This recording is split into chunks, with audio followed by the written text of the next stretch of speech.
Jumpa kembali di MJ Journey Investment of Life. Pagi ini saya mau coba sharingkan teman-teman dengan tema orang kaya sukar sekali masuk surga. Ternyata orang tidak kaya juga tetap sukar masuk surga. Nah, ini saya ambil dari kitab Roma, dan kitab Roma pasal 12 ayat 921, dan kitab Matius teman-teman pasal 19 ayat 16 sampai 26 teman-teman. Coba saya langsung bacakan aja, nanti detailnya biar masuk ke draft aja teman-teman supaya bisa lebih cepat nangkepnya gitu. Oke, sekarang coba teman-teman cari kitab Roma teman-teman pasal 12. Kitab Roma pasal 12 ayat 9 sampai 21 teman-teman. Ini satu perikop teman-teman, judulnya Nasihat untuk Hidup dalam Kasih. Judulnya itu teman-teman. Hendaklah kasih itu jangan pura-pura, jauhilah yang jahat dan lakukanlah yang baik. Hendaklah kamu saling mengasihi sebagai saudara dan saling mendahului dalam memberi hormat. Janganlah hendaknya kerajinanmu kendor, biarlah rohmu menyala-nyala dan layanilah Tuhan. Bersukacitalah dalam pengharapan, sabarlah dalam kesesakan, dan bertekunlah dalam doa. Bantulah dalam kekurangan orang-orang kudus, dan usahakanlah dirimu untuk selalu memberikan tumpangan. Berkatilah siapa yang menganiaya kamu, berkatilah dan jangan mengutuk. Bersukacitalah dengan orang yang bersukacita, dan menangislah dengan orang yang menangis. Hendaklah kamu sehati sepikir dalam hidupmu bersama. Janganlah kamu memikirkan perkara-perkara yang tinggi, tetapi arahkanlah dirimu kepada perkara-perkara yang sederhana. Janganlah menganggap dirimu pandai. Janganlah membalas kejahatan dengan kejahatan. Lakukanlah apa yang baik bagi semua orang. Sedapat-dapatnya, kalau hal itu bergantung padamu, hiduplah dalam perdamaian dengan semua orang. Saudara-saudaraku yang kekasih, janganlah kamu sendiri menuntut pembalasan, tetapi berilah tempat kepada murka Allah. Sebab ada tertulis, pembalasan itu adalah hakku. Akulah yang akan menuntut pembalasan. Firman Tuhan katakan seperti itu. Tetapi jika seterumu lapar, berilah dia makan. Jika ia haus, berilah dia minum. Dengan berbuat demikian, kamu menumpukan bara api di atas kepalanya. Janganlah kamu kalah terhadap kejahatan, tetapi kalahkanlah kejahatan dengan kebaikan. Nah, ini kalau kita simak di ayat 21 teman-teman. Janganlah kita kalah terhadap kejahatan, tetapi kalahkanlah kejahatan dengan kebaikan.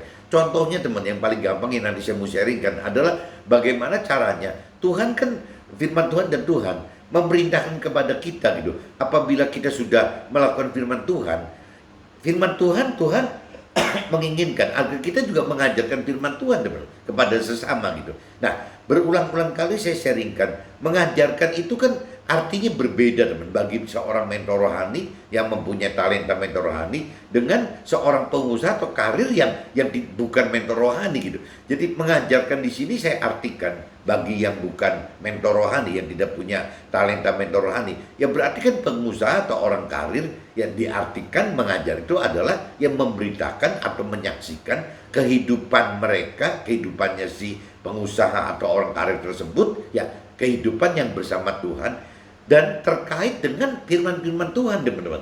Jadi dasarnya ada gitu, bahwa yang diceritakan itu, yang disaksikan itu adalah pengalaman hidup bersama Tuhan ya, yang berjalan di dalam firman Tuhan. Nah, itu namanya baru kesaksian teman-teman, bukan ngegosip gitu. Tapi kalau kita dasarnya tidak bicara mengenai Tuhan dan tidak dasarnya dilandasi oleh firman Tuhan, takutnya jadi kayak gosip teman-teman. Akhirnya cuma kayak ngomong di warung kopi gitu. Nah, ini kalau kesaksian kan bukan teman. Kesaksian itu adalah satu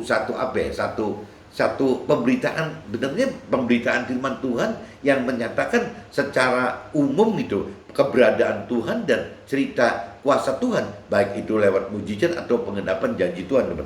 Jadi intinya gitu teman, waktu kita ingin melakukan memberitakan firman itu kan sebenarnya satu hal yang baik teman. Tapi dalam kenyataannya kadang-kadang kita malah ditindas teman, kadang-kadang dicemooh gitu segala macam. Dan kalau firman katakan, ada yang katakan seperti di tema bahwa orang kaya itu sukar sekali masuk surga. Saya baru pagi ini bahwa ada kata-kata bukan cuman sukar masuk surga, tapi sangat sukar gitu, sukar sekali gitu. Dan itu yang ditekankan, sukar sekali gitu, sangat sukar gitu. Jadi ya orang kaya mungkin ya sangat sukar atau sukar sekali, tapi orang yang tidak kaya pun yang saya tahu gitu, yang memang tidak mudah, tetap aja sukar gitu, meskipun tidak sesukar orang kaya kalau masuk surga. Mungkin maksud Tuhan seperti itu, mungkin maksud firman Tuhan seperti itu. Jadi teman-teman camkan, jangan istilahnya ada asumsi, waduh kalau orang kaya susah masuk surga nih. Loh, orang tidak kaya juga sukar masuk surga. Yang beda itu cuma yang satunya sangat sukar sekali orang kaya masuk surga, dan yang tidaknya, yang tidak kaya itu ya sama teman, bukan mudah masuk surga tapi sukar masuk surga gitu. Nah ini jadi dua-duanya sukar, cuma yang satunya sangat sukar sekali, yang satunya sukar biasa gitu. Saya coba lanjut teman-teman supaya bisa langsung masuk ke draft. Saya coba lanjut ke kitab Matius teman-teman. Coba teman-teman cari kitab Matius, kitab Matius pasalnya 19 teman-teman. Pasalnya 19 ayatnya 16 sampai 26 teman-teman. Nah ini langsung perikopnya teman-teman. Ini satu perikop juga. Ini cerita orang muda yang kaya teman-teman. Orang muda yang kaya. Coba kita simak bareng-bareng ya teman-teman, apa bunyinya gitu. Ada seorang datang kepada Yesus dan berkata, "Guru, perbuatan baik apakah yang harus kuperbuat untuk memperoleh hidup yang kekal?" gitu. Ini jadi orang muda yang kaya ini nanya seperti itu teman. Mesti apa gitu supaya bisa hidup yang kekal gitu. Jawab Yesus, "Apakah sebabnya engkau bertanya kepadaku tentang apa yang baik? Hanya satu yang baik. Tetapi jikalau engkau ingin masuk ke dalam hidup, turutilah segala perintah Allah," gitu. Jadi si Nabi Isa ini, Nabi Isa ini jelasin ke orang muda kaya itu seperti itu teman-teman. Ya kalau memang mau hidup gitu, mau hidup mendapatkan hidup yang kekal, ya turutilah segala perintah Allah. Nah kalau kita zaman sekarang ini berarti ya turuti perintah Allah, perintah Tuhan Allah yang ada di kitab suci kita teman-teman. Kalau orang Nasrani berarti turuti perintah Tuhan yang ada di Alkitab gitu. Kalau orang Muslim ya turuti perintah Tuhan yang ada di Al-Quran gitu. Gampangnya gitu teman-teman. Jadi simpulnya itu kalau kita pengen mendapatkan hidup yang benar, hidup yang baik, yang kekal, yaitu harus bisa melakukan firman seperti yang Tuhan sudah atur untuk setiap kita gitu. Kata orang itu kepadanya, "Perintah yang mana?"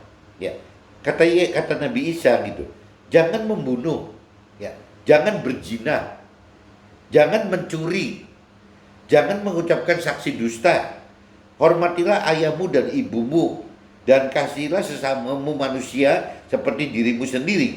Nah, kata orang muda itu kepadanya, kepada si Nabi Isa itu, "Semuanya itu telah kuturuti," gitu. Semua itu sudah dilakukan dan dituruti.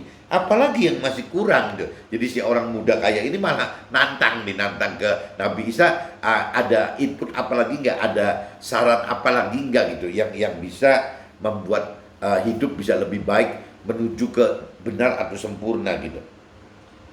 Kata Nabi Isa kepadanya, "Jikalau engkau hendak sempurna," nah ini kalau ceritanya, kalau baik-baik syaratnya kayak tadi teman-teman. Bagaimana caranya? Jangan membunuh. Ya kalau cerita mau baik loh, jangan berzina, jangan mencuri, jangan mengucapkan saksi dusta, hormati ayah dan ibumu, kasihlah sesama manusia seperti dirimu sendiri. Tapi kalau seandainya mau sempurna, ya kata Nabi Isa kepadanya, "Jikalau engkau hendak sempurna, pergilah, jualah segala milikmu dan berikanlah itu kepada orang miskin, maka engkau akan beroleh harta di surga. Kemudian datanglah kemari dan ikutlah aku." Nabi Isa katakan begitu. Nah, ketika orang muda itu mendengar perkataan itu, pergilah ia dengan sedih sebab banyak hartanya. Nah, ini maksudnya gitu teman-teman. Jadi kalau orang kaya ini, kalau kita simak di kitab Matius pasal 19 ayatnya, ini ayatnya teman-teman, nah ini teman-teman, Nabi Isa berkata kepada murid-muridnya, "Aku berkata kepadamu, sesungguhnya sukar sekali gitu, sukar sekali bagi seorang kaya untuk masuk ke dalam kerajaan surga." Coba teman-teman dikasih notes aja, ayatnya 23 teman-teman. Jadi di pasal apa di kitab Matius pasal 19 ayat 23 teman-teman. Nah, di sini kalau saya simak, saya udah bolak-balik baca ini, tapi kata-kata sesungguhnya sukar sekali gitu. Itu kadang-kadang sukar sekali itu cuman kita baca seolah seperti sukar gitu. Tapi kalau pagi ini saya baca sesungguhnya sukar sekali bagi seorang kaya untuk masuk ke dalam kerajaan sorga. Buat orang kaya sukar sekali teman-teman. Tapi dalam kenyataannya teman, selama 20 tahun saya mencari Tuhan dan coba memberi kesaksian kepada teman-teman gitu. Ya ternyata orang tidak kaya pun juga sukar loh teman-teman. Sukar untuk bisa nerima perintah peraturan Tuhan, sukar untuk mau mendengar, mau mengenal, ya mau mengerti, mau melakukan. Itu sukar kok. Bukan tidak sukar.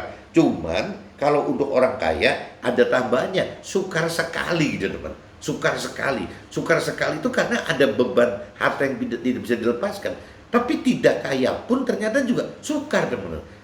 Padahal kalau bicara kaya itu kan relatif teman-teman, relatif sekali gitu. Ya ada kelas apa di pemerintah pun juga yang namanya soal kaya miskin itu juga di kotak-kotak kok. Ya ada cerita keluarga yang prasejahtera, ada keluarga yang sejahtera, ada yang lebih yang sudah bercukupan, yang dikaitkan lagi ada yang berkelimpahan. Jadi ada strata teman, ada seperti strata gitu, bahwa yang namanya kaya itu ada strata. Nah kalau saya pelajari teman dari strata kaya sekali, kaya sangat kaya gitu, kaya terus mulai biasa-biasa aja, mulai masuk ke dalam keluarga yang sejahtera, yang turun lagi prasejahtera, mungkin orang yang berkekurangan. Kalau kita lihat begitu teman, kalau urusannya sudah dengan rohani, urusannya dengan Tuhan, ternyata semua juga sukar teman-teman.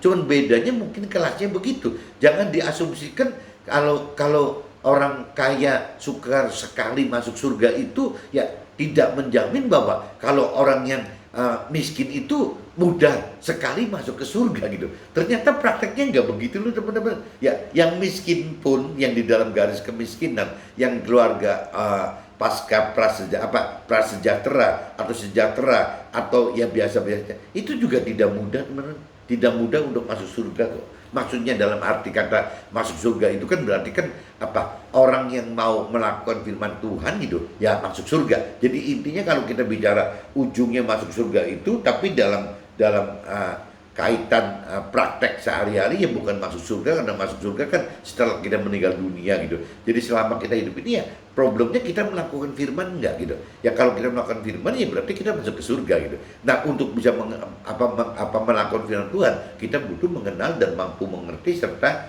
melakukannya gitu, mampu melakukan firman itu gitu. Nah ini yang tidak mudah teman-teman. Ini yang dimaksud. Jadi sekali lagi kalau saya boleh kasih input gitu, bahwa orang kaya sukar sekali masuk surga, tapi orang tidak kaya pun juga sukar masuk surga teman-teman. Jadi jangan dibayangin kalau orang yang miskin sekali gitu, terbalik gitu, dari kaya sekali gitu, ya berarti mudah masuk surga. Ternyata juga tidak mudah gitu. Jadi memang butuh kasih karunia Tuhan untuk bisa sampai teman-teman sampai bisa orang mau mencari Tuhan gitu, mau lebih mengenal mengerti akan firman Tuhan, mau lebih mampu mengerti dan mampu melakukan firman itu, ternyata butuh kasih karunia dari Tuhan benar. Nggak bisa gitu. Ya kembali lagi ya kalau sampai kita belum bisa sadar, belum bisa masuk ke dalam akan pengenalan firman, ya satu-satunya mungkin berdoa kali itu.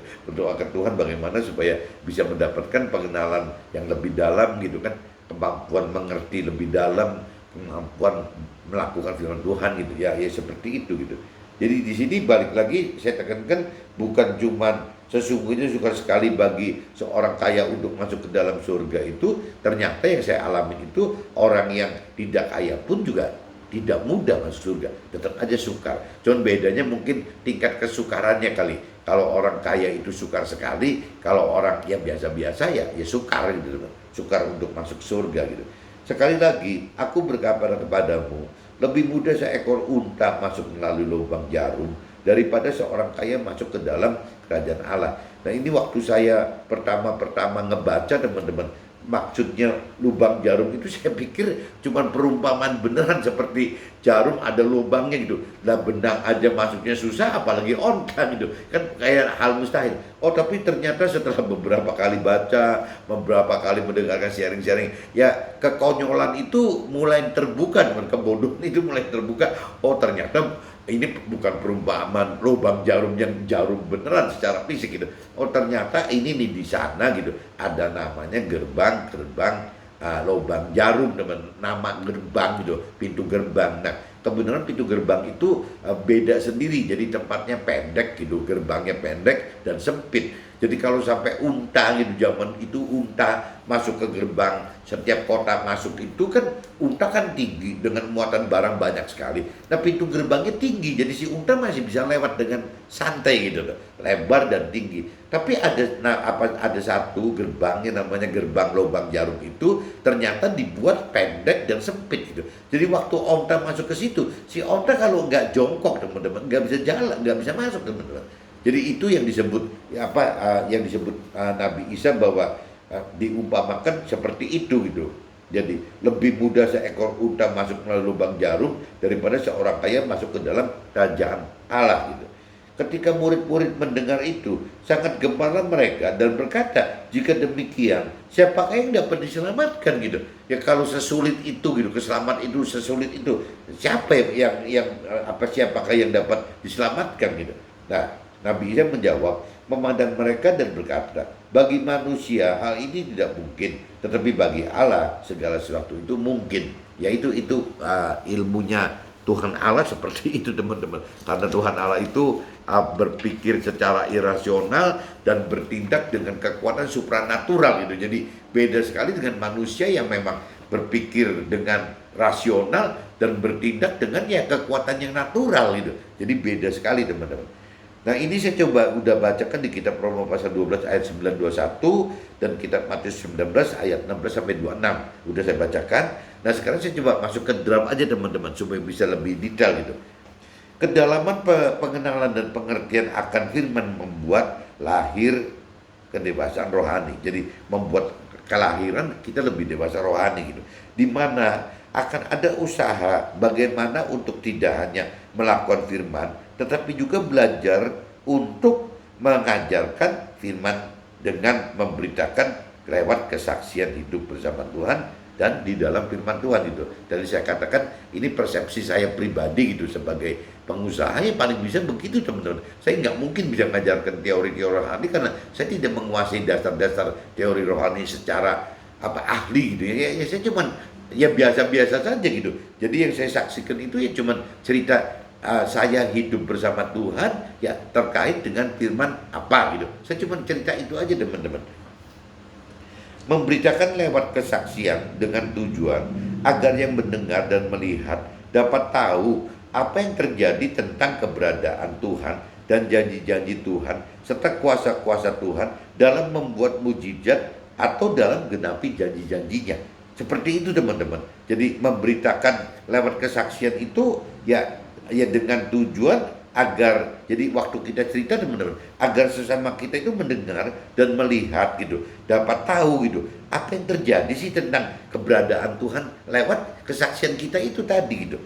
Ada apa gitu, ada keberadaan Tuhannya bagaimana bisa tergambarkan bahwa ya Tuhan itu ada dan juga bagaimana menyaksikan bahwa Tuhan itu ada, Tuhan itu benar, Tuhan itu supranatural gitu. Ya Tuhan itu setia, tidak bohong. Ya janji-janji Tuhan itu ya akan digenapi teman. Tuayan janji Tuhan gitu.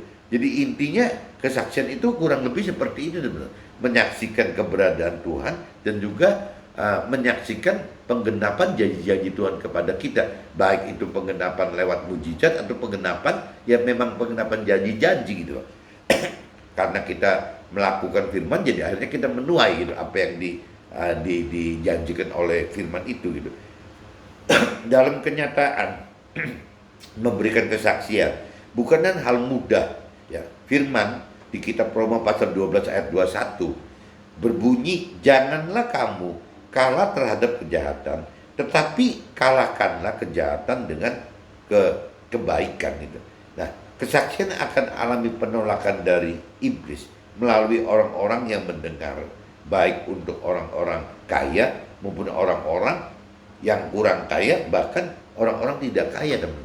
Jadi kembali lagi, ya, kalau cerita, janganlah ya kita kalah terhadap kejahatan, tetapi kalahkanlah kejahatan dengan kebaikan. Ini kalau di kitab Roma pasal 12 ayat 21 menekankan ini, teman-teman. Jadi seolah-olah kesannya itu ya waktu kita melakukan kebaikan pun kita punya wacana, rencana melakukan kebaikan lewat memberitakan kesaksian apa yang terjadi di dalam hidup kita bersama Tuhan dan di dalam firman Tuhan. Itu saja ternyata reaksi dari orang lain, teman-teman, yang di sekitar kita itu tidak bisa terima kok, teman-teman. Apalagi kalau firman Tuhan katakan, apalagi kalau kita bersaksi di dalam lingkungan kita gitu, makin tidak percaya, teman. Ya, orang-orang makin mudah tidak percaya. Orang yang jauh-jauh mungkin jauh lebih mudah percaya gitu dibanding orang dekat. Semakin dekat itu makin susah dipercaya, teman. Jadi kebalikan, kalau firman Tuhan itu kebalikan gitu. Jadi contohnya, kalau seandainya saya bersaksi di luar kota gitu, atau saya bersaksi di luar pulau, itu akan lebih mudah didengar oleh sesama kita yang tidak mengenal kita, teman-teman, dibanding kita bersaksi misalnya dengan orang-orang yang lebih kenal kita. Contohnya kalau misalnya di kota ini ya dari mulai staf masyarakat, kalau masyarakat mengenal kita, itu juga mudah, teman-teman. Tidak mudah gitu ya untuk masyarakat bisa percaya kesaksian kita. Kalau sudah masyarakat sudah masuk ke komunitas gitu, ya komunitas sama, teman-teman. Di dalam komunitas pun kalau mereka sudah mengenal kita, tidak mudah, teman-teman, untuk bisa membuat mereka percaya akan kesaksian kita gitu. Nah, lanjut lagi misalnya ke keluarga besar kita, sama aja, teman. Kalau keluarga besar kita sudah mengenal kita, terjadi hal-hal yang aneh-aneh gitu, dianggapnya aneh, nggak bisa dipercaya juga, teman. Ya, bahkan keluarga kecil kita, maksudnya kakak adik kita gitu, ya keluarga kakak adik kita juga tidak percaya gitu. Bahkan balik lagi di dalam keluarga kita sendiri gitu, keluarga kita itu ada mertua, ada orang tua, ada anak kita gitu, ada mantu kita, ada istri kita atau suami kita.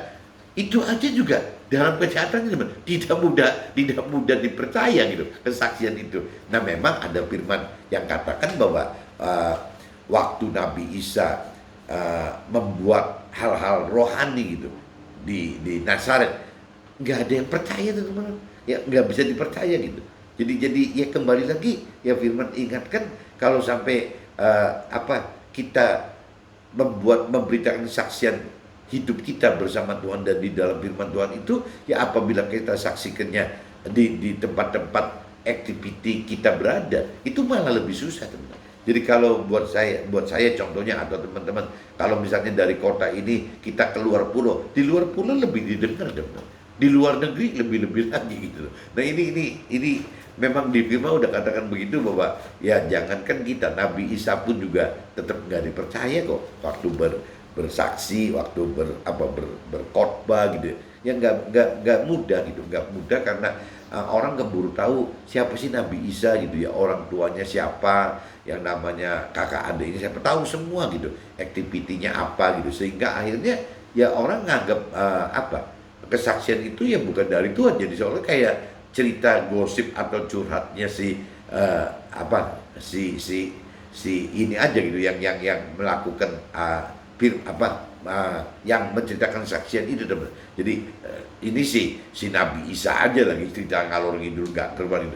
Jadi membedakan antara kesaksian hidup bersama Tuhan dan di dalam firman Tuhan dengan orang cuman curahan hati aja, ya kadang-kadang susah bedainnya, teman-teman. Cuman jelas firman ingatkan bahwa tidak mudah gitu seorang orang bersaksi itu apabila dari daerah sekitar kehidupan kitanya itu gitu. Nah, ini sudah saya bacakan sampai situ, ya. Terus nyambung lagi, arti hidup firman Tuhan adalah turutilah segala perintah Allah. Ini kalau cerita apa sih gitu intinya firman Tuhan gitu. Ya intinya firman Tuhan adalah ya turutilah segala perintah Allah gitu.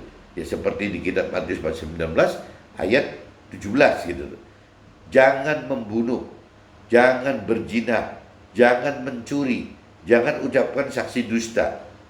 Hormati ayah dan ibumu dan kasihanilah sesamamu manusia seperti dirimu sendiri.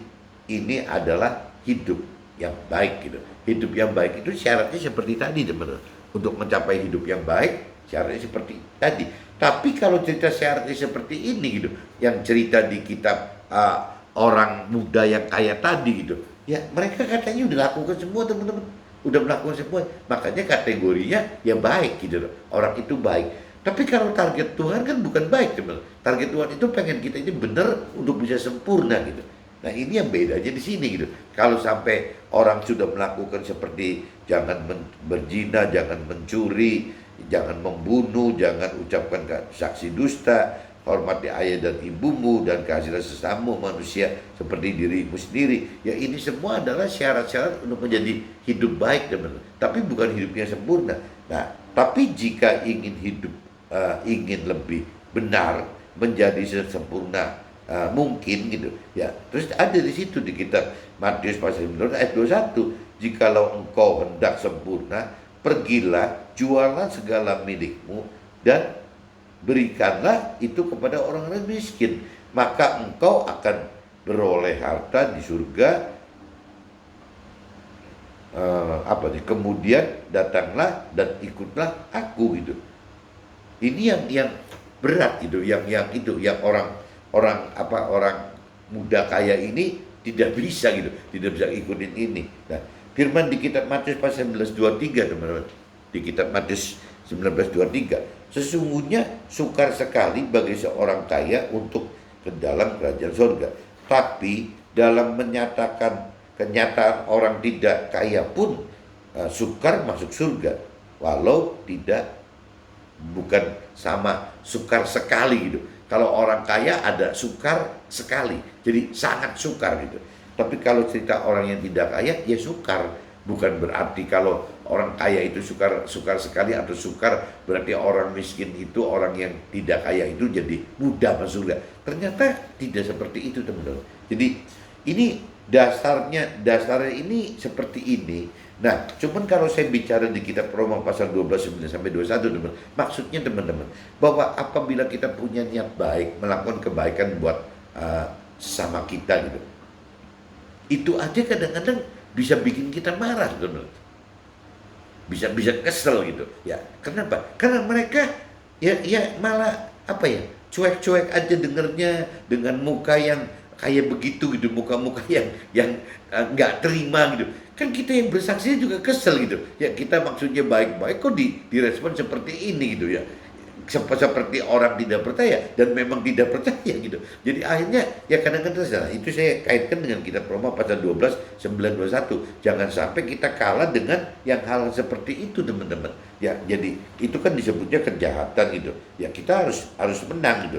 Janganlah kita kalah terhadap kejahatan, tetapi kalah karena kejahatan dengan kebaikan gitu. Jadi firman Tuhan kan perintahkan seperti itu gitu. Jadi jangan menyerah gitu, jangan menyerah kalah gitu.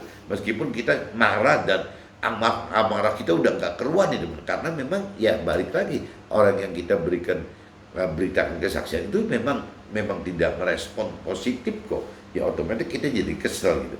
Nah itu yang merespon positif nggak positif itu teman-teman, kalau pengalaman saya nggak ada teman-teman. Kalau orang yang tidak kaya berarti merespon positif, kalau orang kaya tidak merespon positif gitu ya.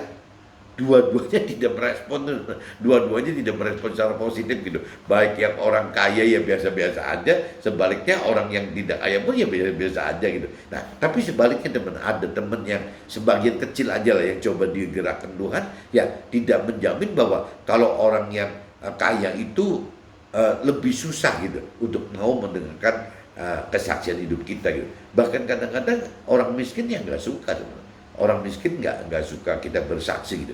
Jadi memang nggak bisa jadi patokan teman. Cuman kalau di firman Tuhan memang ada kata-kata sukar sekali, ya saya pagi ini baru tercelik bahwa iya ya ada kata-kata sukar sekali. Bukan cuma sukar loh. Ya orang kaya itu sukar sekali masuk dalam surga. Bukan cuma orang kaya itu sukar masuk surga gitu.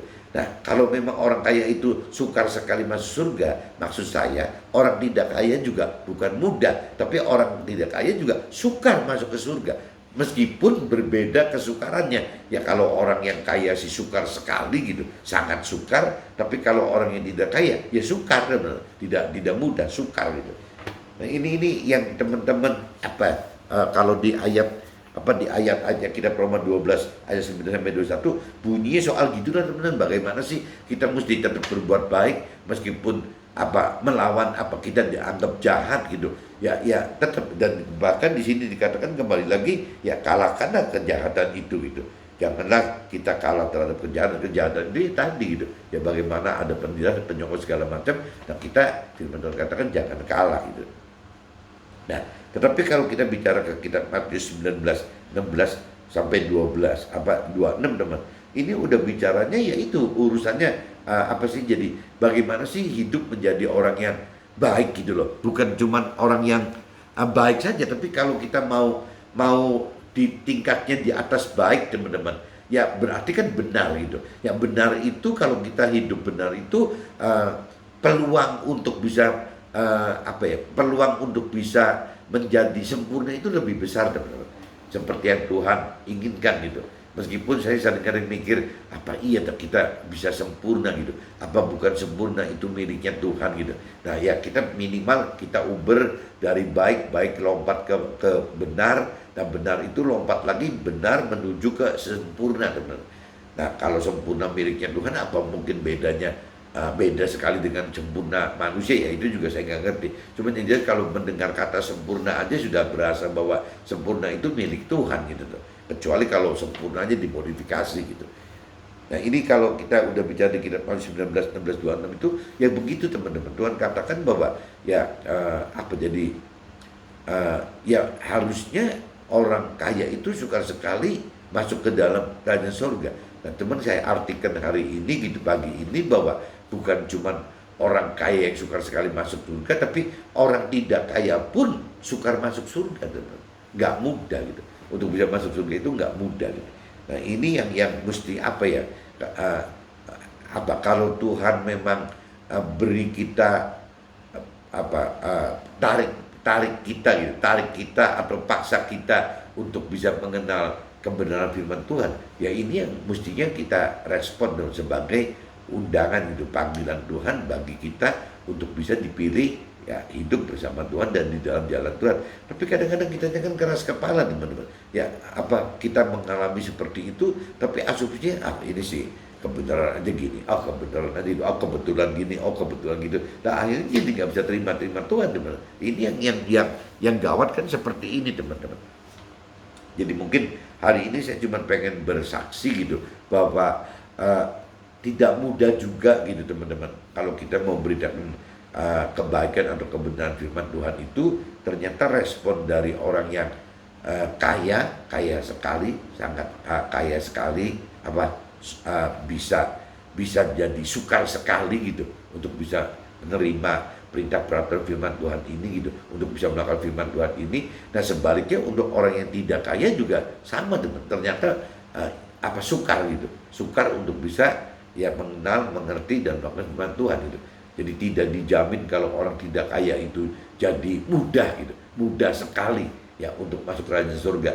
Tidak seperti itu teman-teman. Jadi untuk yang kaya sih lebih-lebih ya sukar sekali gitu untuk bisa masuk kerajaan surga.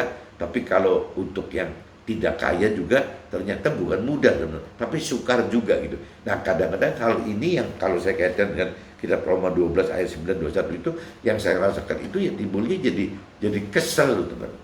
Kesel maksudnya maksudnya baik kok, responnya jadi seperti itu sih gitu. Ya memang itu konsekuensinya melakukan firman, mengajarkan firman Tuhan katakan seperti itu teman-teman. Makanya ada istilah kalau ikut Tuhan itu bukan mencari sukacita di dalam dunia ini gitu. Ya bukan mencari hal-hal duniawi, sukses duniawi semata gitu. Karena dari sisi firman Tuhan, dari sisi Tuhan bahwa kehidupan di dunia ini ya yang sifatnya activity di dunia ini adalah semua juga fana, semua juga sementara gitu. Jadi setiap saat bisa hilang. Nah kapan sih hilangnya? Ya hilang yang pasti kalau kita meninggal dunia teman. Waktu kita meninggal dunia itu sama sekali nggak ada yang bisa terbawa teman. Tidak ada satupun yang bisa terbawa ke masuk masuk ke dalam akhirat. Makanya Tuhan katakan ya jangan cuma hidup di dunia ini cuma sekali gitu, tapi hidupnya hanya untuk mengumpulkan sukses duniawi saja, teman-teman. Nah, Tuhan ingatkan waktu kita meninggal tidak ada satupun hal duniawi yang bisa dibawa gitu masuk ke dalam alam akhirat, teman. Tidak ada sama sekali gitu. Jadi kalau kita benar-benar sehari-harinya habis-habisan mencari hal-hal yang terkait dengan harta gitu, kita mencari kedudukan yang kaitannya dengan tahta gitu, ya kita coba penuhin kebutuhan keinginan kita dipenuhi dengan cara pembunuhan nafsu-nafsu duniawi kita dipenuhi dengan beli ini beli itu ya akhirnya semua juga fana kok gitu. Tuhan ingatkan begitu aja, semua bohongan, semua fana, semua akan hilang gitu, dan semua akan ditinggalkan, dilepaskan gitu. Nah, tinggal problemnya kan waktu kita meninggal dunia gitu, ya otomatis kita melepaskan, meninggalkan hal duniawi itu kan bukan karena perencanaan kita gitu, bahkan ya sudah meninggal akhirnya kita tidak bisa mengalami proses metamorfosa dari orang lama menjadi orang baru, dari cerita urat jadi kupu-kupu gitu, nggak bisa mengalami seperti itu karena kita keburu mati gitu, keburu meninggal. Nah, waktu meninggal itu Tuhan katakan di alam akhirat itu tidak ada hal-hal yang bisa dilakukan seperti di dunia ini gitu. Jadi proses untuk bekal di akhirat, proses untuk posisi kita di akhirat itu justru ditentukan dengan hidup kita saat ini, teman-teman. Hidup di dunia yang fana ini gitu. Mumpung masih bisa robah gitu, teman. Jadi kalau misalnya kita pertama mencari Tuhan, mengenal Tuhan, mengerti Tuhan, melakukan firman Tuhan, anggaplah kita startnya misalnya dari angka 5 merah gitu ya, merah terus mencari-cari sampai naik tingkat gitu.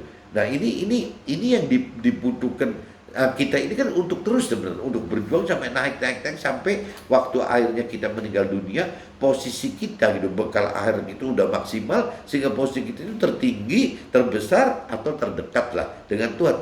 Itu yang mestinya kita perbuat dari sekarang kan ini, teman-teman. Gitu. Tapi banyak orang yang berpikirnya tidak seperti itu gitu. Ya pola pikirnya lebih masuk dalam orang-orang dunia gitu.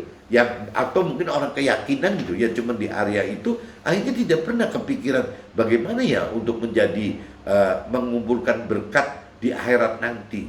Nah, kalau Tuhan katakan kan ya kalau kita melakukan firman Tuhan dan kita sekaligus mampu menghadirkan firman Tuhan meskipun dalam bentuknya memberitakan kesaksian hidup kita bersama Tuhan dan dalam firman Tuhan gitu.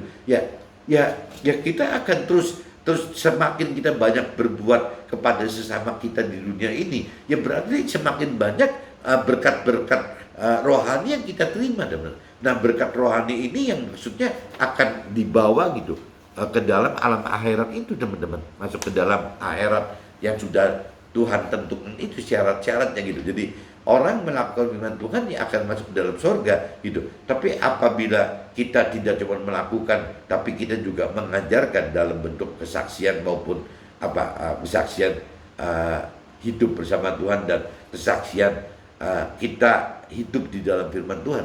Nah, ini yang membawa kita naik level terus, teman. Naik level gitu sampai ke yaitu posisi terdekat gitu, posisi terdekat dalam arti kata kalau di firman katakan posisi tertinggi atau posisi terbesar gitu. Kuncinya seperti itu, teman-teman. Jadi mudah-mudahan teman-teman bisa tangkap maksud saya gitu, bahwa sharing pagi ini itu ya saya cuma kepikiran bahwa tidak hanya orang kaya sukar sekali masuk surga, tapi ternyata orang yang tidak kaya pun juga tetap sukar masuk surga. Jadi istilah sukarnya sama, teman-teman, dua-duanya sukar masuk surga gitu. Cuman bedanya kalau khususnya untuk orang kaya gitu ya ada sukar sekali, teman-teman. Sukar sekali masuk surga gitu. Tapi kalau kita orang tidak kaya ya bukan terus jadi mudah, tapi sukar gitu, sukar masuk surga. Nah, kalau cerita orang kaya sukar sekali masuk surga ya karena balik lagi ya dia sudah orang sudah di posisi di atas di hal duniawinya gitu. Yang beda sama orang tidak kaya. Kalau orang tidak kaya kan tidak seperti itu. Dan yang lebih konyol lagi teman-teman, jangan teman-teman punya parameter kalau orang tidak kaya itu jadi lebih soft gitu, tidak keras kepala, tidak sombong gitu. Ternyata juga orang tidak kaya pun bisa seperti itu teman-teman. Jadi kalau saya perhatikan gitu, teman-teman ada keluarga saya yang kaya gitu, ya balik lagi kalau karakternya nggak sombong, ya nggak sombong-sombong amat tuh, biasa-biasa aja gitu loh, nggak nyombongkan diri, nggak apa gitu. Itu karakter manusianya teman-teman. Berarti jiwa dan tubuhnya gitu. Tapi kalau orang yang memang tidak kaya, sombong, dia banyak tuh teman-teman, malah jadi kadang-kadang nggak sadar bahwa karena miskin itu malah dijadikan satu promosi kesombongan gitu. Ya, gue miskin sih jadi gini ya, gue miskin jadi begitu gitu. Jadi orang miskin gue malah malah dijadikan senjata untuk bisa dimenangkan pendapatnya di dunia ini gitu. Karena gara-gara miskin gitu. Ya kan konyol teman-teman. Kenapa kok jadi promonya miskin? Mestinya kan bagaimana caranya kita meninggalkan kemiskinan untuk bisa masuk ke dalam rancangan dan kehendak Tuhan yang sebenarnya gitu. Karena Tuhan pengen kita ini semua berlimpah gitu, berkecukupan, kaya dalam arti kata setelah mengenal mengerti akan firman Tuhan gitu teman-teman. Kalau belum mengenal mengerti firman Tuhan kan takutnya kekayaan itu malah menjerumuskan. Makanya kalau kita pengen kaya ya secepatnya gitu, kita sekarang buruan untuk mau mencari Tuhan, belajar mengenal Tuhan lewat firman-Nya, mau belajar gitu untuk belajar firman-Nya. Dan kalau untuk cerita mampu mengerti ya setelah kita mengenal firman Tuhan kita jadi mengerti bahwa harus ada roh Tuhan yang hidup di dalam kita supaya nanti roh Tuhan itu yang memberikan pengertian kepada kita gitu. Nah begitu pun juga setelah kita mengenal dan mengerti itu mampu mengerti, kita tahu bahwa roh Tuhan itu bukan cuma sekedar menghidupkan pengertian firman Tuhan aja, tapi dalam waktu melakukan firman Tuhan pun yang namanya roh Tuhan itu ya di fungsi itu gitu. Jadi harus ngebantu bagaimana memberi pengertian dan membantu untuk bisa mampu melakukan firman Tuhan gitu. Jadi intinya pagi ini seperti ini teman-teman. Mudah-mudahan teman bisa tangkap maksud saya. Jadi sekali lagi ya bagi orang yang kaya ya cobalah mesti sadar bahwa ada firman katakan kalau kaya itu jadi sukar sekali masuk ke surga gitu. Nah tinggal sekarang parameter kitanya hidup apa. Kalau parameter kitanya hidupnya untuk benar-benar rohani gitu, ya berarti kan kita mesti cari solusi bagaimana caranya kita kaya tapi tidak terikat gitu dengan kekayaan kita, supaya kita tidak sukar sekali masuk ke dalam surga teman-teman. Nah ini pengertiannya kan berarti kan kekayaan itu ya nggak apa-apa kita dapat kekayaan ya syukur gitu. Tapi jangan sampai kekayaan itu malah memperbudak kita, memperalat kita, menjerumuskan kita seolah-olah jadi akhirnya kita tidak bisa masuk ke dalam surga teman-teman. Jadi jangan sampai kekayaan itu dipersepsikan seperti itu teman-teman. Jadi kekayaan itu adalah justru mestinya bagaimana caranya menjadi alat gitu, alatnya Tuhan untuk bisa lebih membantu ke sesama kita gitu. Harusnya seperti itu, menjadi alat Tuhan untuk bisa membantu gitu. Bukan istilahnya kekayaan itu malah mengikat kita gitu, tidak bisa kita bergerak. Jadi kekayaan itu tidak boleh sampai dicintai teman-teman, harta tahta dan nafsu duniawi itu yang berujung semua ke uang gitu. Ya jangan sampai uang itu si mamon itu kalau bahasa rohaninya menjadi satu kompetitor, satu musuh Tuhan Allah yang terberat gitu. Karena kita bisa lebih memilih, kalau kita tidak hati-hati, kita akan lebih bisa memilih mamon gitu ya, uang daripada Tuhan tuh teman-teman. Jadi kita jangan sombong, kita sih pasti milih Tuhan. Belum tentu teman-teman. Kalau kita menghadapi sesuatu hal yang terkait dengan uang, nanti bisa di situ disaksikan bahwa sebenarnya kita milih mana gitu. Ya milih Tuhan apa milih uang. Dan resiko loh, bisa kita milih uang. Kenapa? Karena uang itu sangat sesuai dengan apa yang duniawi ingin rancang dan kehendaki gitu. Sama gitu. Jadi kalau bicara kita nggak hati-hati ya kita akan masuk dalam rancangan kehendaknya dunia gitu. Di mana rancangan kehendak dunia itu adalah yang mencari kesenangan duniawi teman-teman. Bagaimana mencari sukacita atau kebahagiaan duniawi. Yang dicari hal-hal yang duniawi terus teman-teman. Nah ini yang jadi akhirnya tidak ada satupun yang bisa kekal gitu.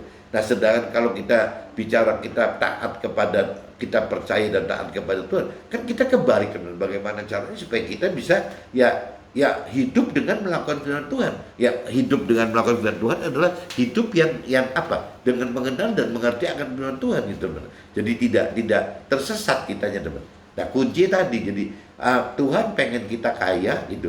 Tuhan pengen kita berlimpah, tapi Tuhan pengen kita tidak terikat oleh kekayaan itu ya dengan cara ya kita berani melepaskan, meninggalkan kekayaan itu gitu. Apabila kita sudah bicara bagaimana mengenal mengerti ya kedalaman pengenalan pengertian akan apa sih arti keselamatan yang Tuhan rancang kendaki buat kita gitu. Keselamatannya kembali keselamatan akhirat itu ya bagaimana melakukan firman Tuhan. Dan waktu melakukan firman Tuhan banyak sekali bertentangan dengan apa yang dirancangkan dan kendaki dunia itu. Nah makanya jadi kalau melakukan firman Tuhan itu timbul penderitaan-penderitaan, keluar penindasan, cemooh, segala macam itu keluar gitu. Nah yang paling menyedihkan itu kalau sampai keluarnya dari keluarga sendiri teman, apalagi dari pasangan kita sendiri. Kadang-kadang seringkali pasangan kita itu dipakai jadi alat teman, alat untuk bagaimana memompa kita beriman lebih dan memiliki kedalaman pengertian akan firman yang lebih. Biasanya pasangan kita yang dipakai teman. Meskipun nanti ujungnya yang saya pernah sharingkan ada orang istri atau suami yang nasibnya seperti istrinya Ayub, itu akhirnya bubar, tapi juga ada orang suami atau istri yang nasibnya bisa seperti Sarah gitu. Ya berarti bisa bareng-bareng menua dengan ya alami damai sejahtera bersama gitu. Nah ini yang tergantung dari reaksi kitanya sendiri teman. Kalau reaksi si suaminya bagaimana ya negatif bertentangan dengan apa yang firman maksud bertentangan dengan firman yang rancang kendaki ya nanti ujung-ujungnya seperti saya cerita bisa jadi Nabal nasibnya teman ya. Tapi sebaliknya juga yang bagi si istri juga sama. Kalau tidak hati-hati ya tetap bertentangan dengan apa rancangan kehendak Tuhan ya nanti ujungnya bisa seperti istrinya Ayub. Yang kita kan tidak mengharapkan pasangan kita, istri kita jadi seperti istri Ayub. Sebaliknya juga si istri juga nggak ngarepin suaminya menjadi seperti Nabal. Soalnya gitu. Mudah-mudahan bisa ketangkep ya teman-teman. Jadi bedanya kalau orang kaya itu sukar sekali, tapi kalau orang tidak kaya itu sukar itu, bukan mudah, bukan, tapi sukar. Oke teman-teman, see you, bye-bye.